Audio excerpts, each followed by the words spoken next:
Welcome to Wildflower, from Wildflower, Rooted and Reckless, the podcast where writer and storyteller Angela Walker creates space to bloom in the wildest places, sharing stories of grit, grace, and growth.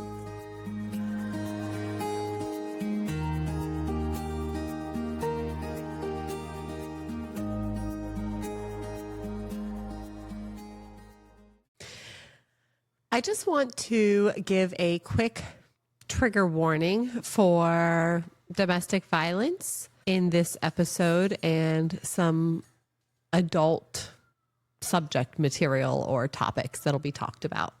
Welcome back to Wildflower from the Wildflower Rooted and Reckless podcast. I am Angela Walker.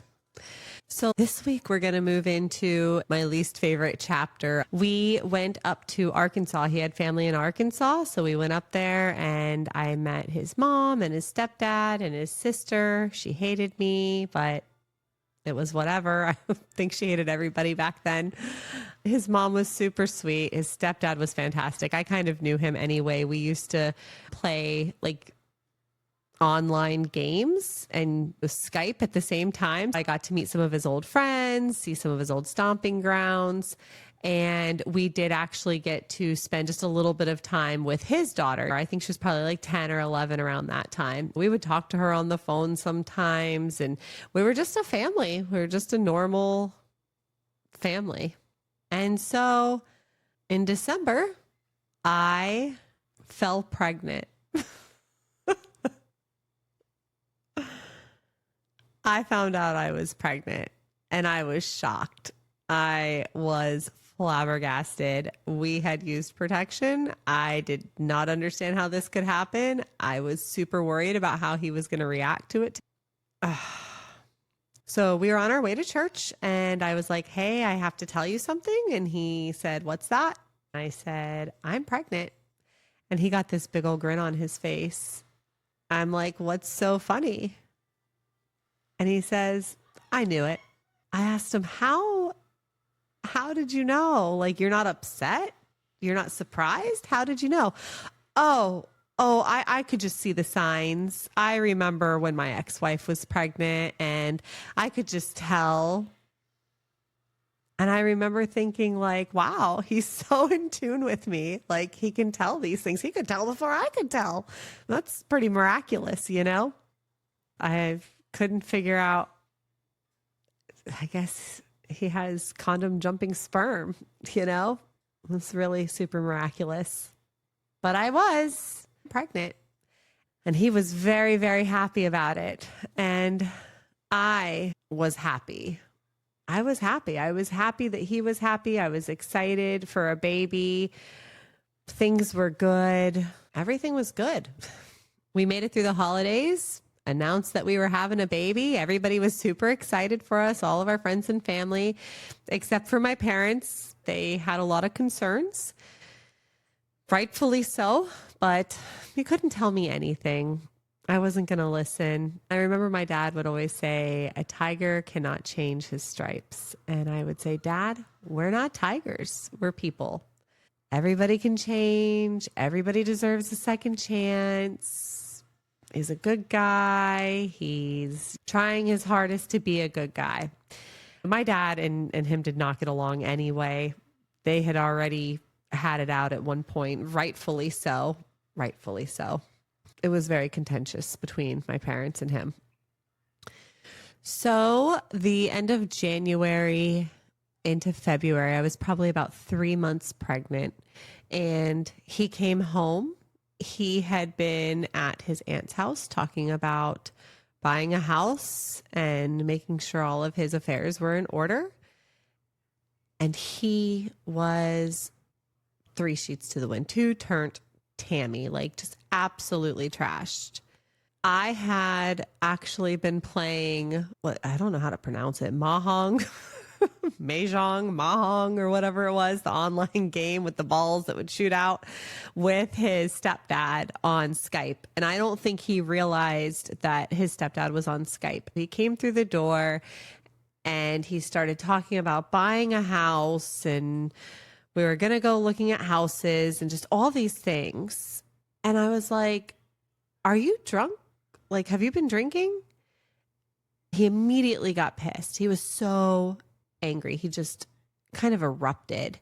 And I realized I could be in trouble here. So I kind of backed down and I told him dinner is in the microwave. He got it out. It was pork chops. He went to cut it and like the plate flipped and it went all over the floor. He told me to clean it up. Like he started talking to me like I was a dog and basically told me to clean it up. I told him no, that he could clean it up himself. He wasn't going to talk to me like that. He very quickly was sort of over my shoulder and was like lurching like aggressively. And I stood up and turned around and I'm like, back up off me. And he shoved me into the wall and I closed my eyes and I just punched him. I just punched him square in the nose, like ended up blacking both of his eyes out. I mean, I just punched him, closed my eyes. I closed my eyes. Thank God. God aimed for me that day because it wasn't my aim for sure. My eyes were closed, but I did. I nailed him right in the nose, right in between the eyes, and it backed him up. I went to run and I realized like I have to get Cody. I mean, Cody's sleeping in the room.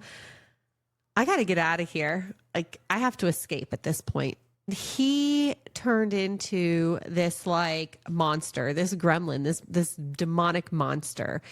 And I'm not going to go into all of the details, but he was a good 2 inches shorter than me and probably 60 pounds lighter than me at any given time. And at this point, I'm 3 months pregnant. Let's not forget. I'm pregnant. Okay. He jumps the couch and essentially body slams me on the ground. And this goes on for a while, probably an hour. He sat on top of me, poked me in the chest. We lived out kind of in a rural area. So I was screaming for help. He basically told me I could scream all I wanted. Nobody could hear me. Nobody was coming. He started screaming with me. At one point, there was a knife on the counter and I had gotten the knife. He had come up behind me and I was going to stab him with a knife. And I stopped myself because of an episode of Oprah I had once seen where women went to prison for defending themselves essentially in a domestic violence situation. And she was the only one that came out alive. For whatever reason, it was like this nanosecond that it flashed through my mind. And I didn't. And I sort of turned and I could have gotten out. There was a front door. There's a sliding glass door. I could have gotten out, but I certainly wasn't going to leave Cody there. And so at some point I decided I was going to play dead, right? Like if I played dead, then he would have no reason to keep assaulting me. And instead, he decided to verify. He power drove my head into the floor. Like he essentially just bounced my head off the ground like it was a basketball. And he just laughed. He got back on top of me. He started crying. He came nose to nose with me. And he was saying, "Why do you make me do this to you? Why would you make me do this to you?" And I just started apologizing. "I'm so sorry. I'm so sorry. You're right. I need to do better." Just telling him the things he, I guess, wanted to hear. And his eyes were just pure black. It was like all pupil. There was no color to them. It was just utterly insane, honestly. And just like that, he got up. He helped me up and he wanted to hug me. I was mind blown. I remember telling him I needed to check on Cody, and I calmly walked into Cody's room. I shut the door and locked it. His uncle, who lived in like the main house, pulled up. They had heard, the commotion and the disturbance at this point. I was like halfway out the window with Cody. I was going to run out the window. I had just never experienced anything like this. I was in total shock. Complete shock. This vanilla bean life that got a little rocky road had just I don't even know what's a chaotic ice cream flavor. So once his uncle was there, I came out of the room and I was sobbing. I was like, I need to get out of here. You have to help me. Please get me out of here. And Guy, I don't even remember what he was saying. He was just belligerent and drunk. And thankfully, the uncle was there. I was able to get a duffel bag and some things, got in the car, went back to my parents' house, convinced my dad to not go anywhere, to stay home. The next day, I went to the police station to get a restraining order. I had never got a restraining order. I didn't know how they worked. I just went to the police station to get a restraining order. It doesn't work like that. They basically have you fill out a like affidavit or like a story form. So I filled that out and gave it to them, and they looked it over and they're like, yeah, no, you're pregnant. This is a felony. This is not okay. So they sent it in to the state's attorney. The state's attorney picked it up. I didn't want to press charges. I just wanted a clean break. Like, I didn't want anything to tie us together. I just wanted a clean break and to be able to move on with my life and just be away from him, stay away from him, and be safe. I was terrified. I was terrified at that point. And I was dizzy. I was really, really dizzy. I wasn't feeling baby move much. So I went to the hospital, found out I had a concussion. They did not at first think that baby had made it. They ended up thankfully being able to find a heartbeat and did the ultrasound. All was well, thank God. She was healthy, thriving, and okay. That's all that mattered. And I went limping back to my childhood bedroom, pregnant yet again. At this point, Cody was a little over 2 years old. I was completely broken, but super great at pretending that everything was going to be okay. And I turned to where I turn to every time my life crumbled down around me and was in shambles. And I just kept going to church. I didn't really think of myself as a victim at that point. I think probably because I had punched him. So in my mind, I had kind of escalated it. And I didn't just clean up the pork chops. And I was mouthy back then. I'm sure I said some things that weren't nice. I don't think that I really necessarily thought that I deserved it. I just didn't feel like I had done much to swerve it or avoid it, I guess you could say. The state picked up the charges and the police went out and picked up Guy. He went to jail and they charged him with felony battery of a pregnant woman. I was not cooperative. I didn't want to cooperate. I didn't want anything to do with any of this. I didn't want to go to court. I didn't want to testify against anybody. I just wanted to live my life. I didn't want to have anything to do with him anymore. And then Guy's mom reached out to me, asked how the baby was and if I knew whether it was a boy or a girl and what names I was thinking about. She was super supportive and apologetic for her son and understood why I wanted nothing to do with him and was just happy that I was safe. And she was really there for me. So I thought. In retrospect, she very slowly worked to gain my trust. And then started like giving me messages from him, but not outright, and letting me know he's really working to be a better person. And he just, he didn't know he didn't even know what had happened. He didn't even know what had happened. He had just blacked out.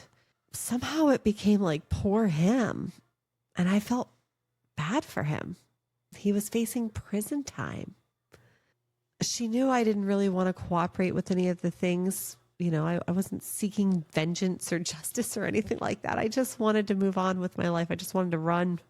And slowly but surely, we started talking, and he was a funny guy. He was a likable guy. He was handy. He was smart. He could carry a conversation.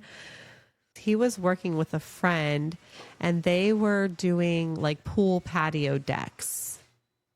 They had developed some kind of cool way to make them look like flagstone rocks. So he was working at these hotels out of town, and on the weekends I would go see him at the hotels. For all intents and purposes, I thought that he was sober. He seemed sober. I thought he was sober.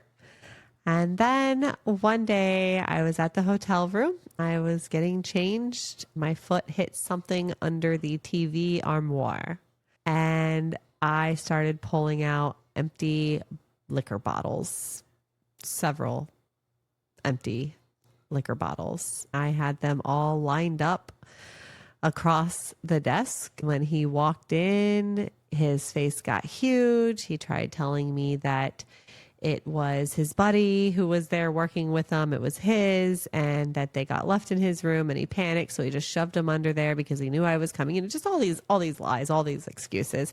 And I left. I just grabbed my stuff and left immediately. I think it was the next night I get a call from his buddy saying that guy is not in good shape. He probably needs to go to the hospital. Maybe they need to call 911. And basically that I need to come up there.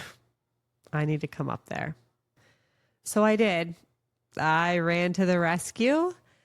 And when I got there, he was like pale, sweaty, shaky, and delirious. We got him in my car and I drove him over to the hospital. They admitted him. He had like no potassium. I mean, he was like on the brink of death, and he was so out of it. I remember he took my hand and he like put it on his hand, and then he put his other hand on my hand, and he almost ate it. Like he was making a sandwich out of my hand. It was bizarre. I mean, it was sad. It was gross. It was mostly sad. The doctor told him, you have to stop drinking. You're going to end up dead if you don't stop drinking. Of course, he's, yes, doctor, I haven't been drinking, and trying to lie. I was so torn. I don't know why I just believe people like I did and sometimes do, but I just wanted to believe him, I guess. I remember even stepping outside with the doctor, like, are you sure he's been drinking? The doctor was sure that he was drinking, and he said some kind words of encouragement and suggested reevaluating my choices, but I didn't listen. He had his day in court. The state's attorney was not giving up, no matter how much I begged and pleaded him just to leave us alone and stay out of our business. And I should have never filled out that report. And I would say I was lying and all these things. I mean, just all the things. And I felt terrible. I felt so bad. Like I had done something to this person. Like I had press these charges, and like I was the bad person in this situation, and I was fighting so hard to make it stop and to go away. And he did an open plea in court, and they sentenced him to rehabilitation, anger management, some classes, things like that. The program that he was in was actually a really good program, and he was clean and serene. He certainly wasn't drinking during that time, but he started talking about Arizona. He would tell me stories of Arizona.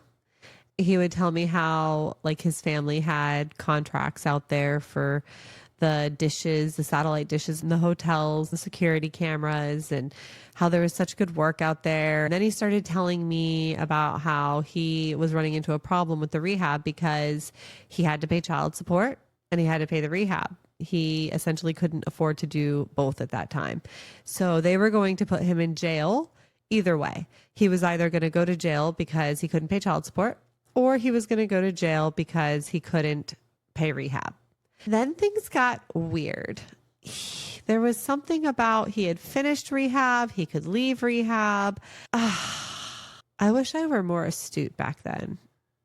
But anyway, I didn't know any better. I just sounded good to me. And the truth was, Arizona sounded fantastic. I just wanted to run away. I just wanted to get away. My parents were incredible, but I couldn't even face them. I was just so ashamed and so embarrassed of the choices that I had made. They didn't like him. I can't even say he didn't like them, to be honest with you. I don't remember him ever really not liking them. My mom, everybody loves my mom. My dad's a little harder. He's a little more serious. But it broke their hearts when I told them that we were moving to Arizona. I started packing up my stuff, and I just felt like I had nothing left here. I had nothing left. I wanted to start somewhere new. I wanted to start somewhere fresh. People had started rumors that Cody's circumstances were a result of drug use and my own doings. I hated it. It was like small town closing in. Friends had slipped away. They were starting their own families, or they just didn't know what to say or how to be around us. Cody's dad wasn't really involved in his life. He was living his own life. I just wanted to run away. And Arizona was that oceanfront property. Sounded amazing. And so we did. Guy lined up a job, and I went online and found an apartment, rented a Penske truck, and packed up what belongings I had at that point and what belongings he had at that point, which wasn't very much. We loaded everything we had into that truck, and we hit the road, headed to Arizona to start fresh. And that is the cliffhanger we're going to end on today. It was Arizona or bust.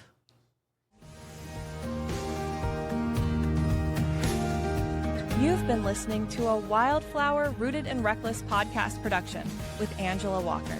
Catch Wildflower drops on Tuesdays, Rooted on Wednesdays, and Reckless on Thursdays. Subscribe wherever you listen. Stay wild, stay rooted, stay reckless.